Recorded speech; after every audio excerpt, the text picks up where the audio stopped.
Hello everyone, आप सब लोगों का स्वागत है साइंस स्टडी यूट्यूब चैनल पे और मैं हूं आपका Zaid sir.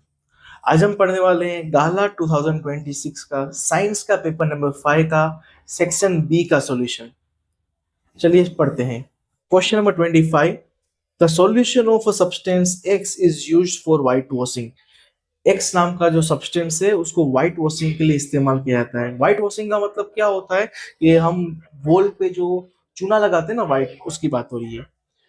First one, right the name and the formula of the substance x. वो जो सब्सटेंस एक्स है उसका नाम, उसका फॉर्मूला लिखना है। Second one, right the reaction of the substance x with water. तो ये सब्सटेंस एक्स जो है जिसका आपने नाम बताया, उसका वाटर के साथ रिएक्शन करके इक्वेशन लिखना है। ये रहा इसका answer. 26 question, explain roasting and calcination. Roasting और कैल्किनेशन क्या होता है ये बताना है। ये रहा इसका answer. 27th question, give 2 points of differences aerobic respiration and anaerobic respiration। Aerobic respiration और एनारोबिक रेस्पिरेशन पे हमें दो दो डिफरेंसेस लिखने हैं। ये रहा इसका answer. 28th question, state any two advantages vegetative propagation. तो वेजिटेटिव प्रोपोगेशन के हमें दो एडवांटेजेस लिखने हैं। ये रहा इसका answer. 29 question, draw a labeled diagram of a longitudinal section of flower। तो longitudinal section of flower आपकी बुक में ड्राइंग दिया हुआ है वो फ्लावर का।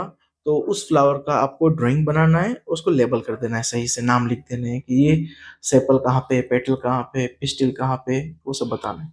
ये रहा इसका answer.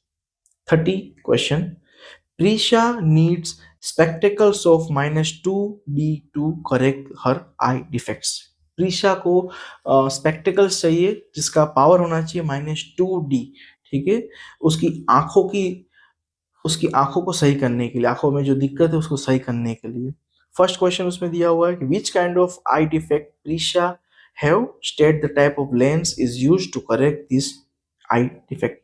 Second one, state the scientific reason for occurrence of this defect in her eye. तो हमें साइंटिफिक रीजन बताना है कि प्रिसा की आंखों में जो डिफेक्ट्स आया है वो किसकी वजह से हुआ है, क्यों हुआ है। ये रहा इसका answer. 31st question, draw a label diagram of an electric circuit comprising a battery, electric bulb, ammeter and plug key closed. Show the direction of the conventional current. तो यहाँ पे हमें सर्किट डायग्राम बनानी है ये सब कंपोनेंट को इस्तेमाल करके, और साथ में करंट की डायरेक्शन भी बतानी है। ये रहा इसका answer.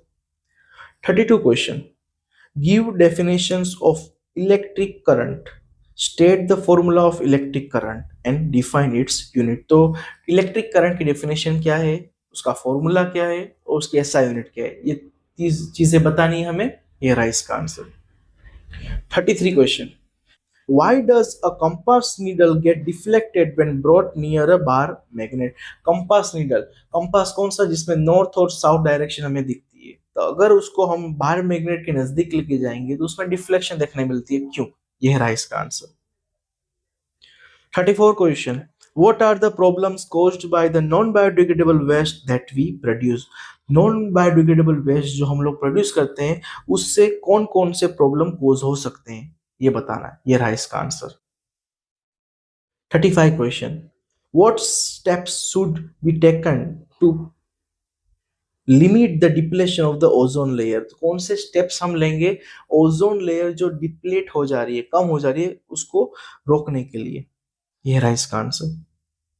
what would be the consequences of a deficiency of hemoglobin in the body या इन आर बॉडी। तो हमारी बॉडी के अंदर अगर हेमोग्लोबिन की कमी हुई तो क्या क्या चीजें हो सकती है ये बताना। ये रहा इसका आंसर।